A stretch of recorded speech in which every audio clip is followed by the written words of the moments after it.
Yeah, I'm here with Ethan, who we found out here running. Dude, where is your shirt, man? It's a great day for a run, so too wet to wear a shirt, you know?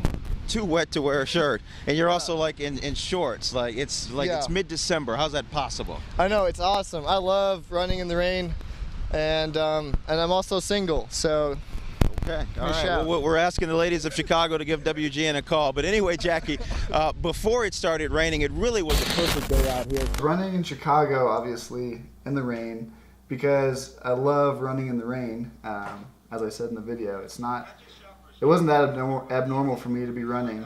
So I ran over to them, and they said, "Oh my goodness, you don't even have a shirt on. It's December. Let's interview you."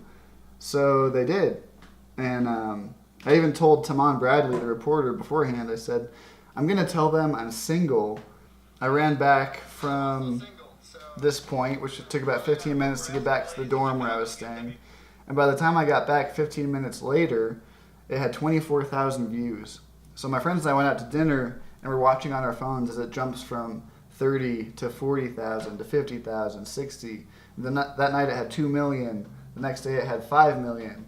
So it just started exploding. I got calls from GQ, Cosmo, Time Magazine, People Magazine, TMZ. Everybody was just contacting me to like interview me about this video.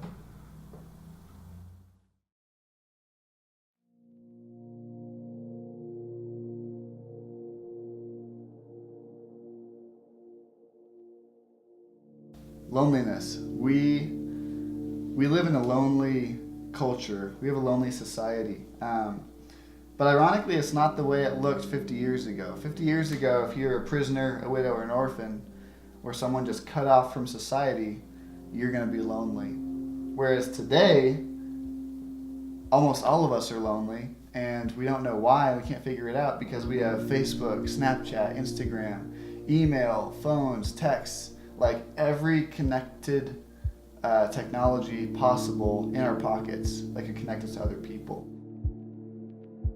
But most of us are terrified of being alone, of sitting all alone, undistracted, you know? Because if you're scared of being alone, you're going to fill up your time with distractions, or even just with other people constantly, or with your phone, your laptop, a book, Netflix. But we don't know how to be alone with ourselves. And I think that that's one of the most important keys to healing loneliness, is learning how to be alone. Because if you know how to be alone, and you're able to be yourself when you're alone, then you're going to be able to be yourself when you're with other people, and you're not going to have to impress them. You're going to just know what it is to be at peace and to know yourself really well and be comfortable with who you are. That's possibly one of the biggest fears, I think, in the world, is to show someone who you really are and have that be rejected, right? Or told that you're not good, that who you really are is not good. Because vulnerability is scary, you know? You don't want people to see the real me, because the real me has wounds, and the real me has weaknesses, and the real me is imperfect.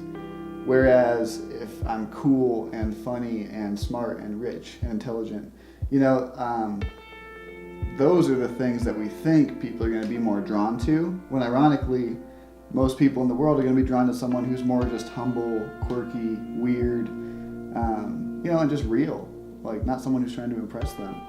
So it's kind of an ironic paradox where we all try to be someone that we're not, even though most people in the world would rather hang out with who we really are.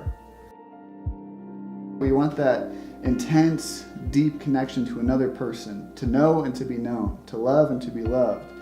But usually what we settle for is a night out at the club, hooking up with whatever stranger is available and looks good for that time. They're going to give me what I want for tonight, and that's it.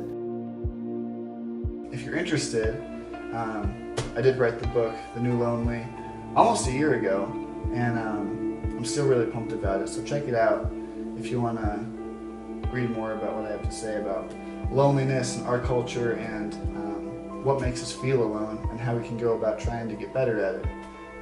Better at being lonely, better at being alone, and better at connecting with other people.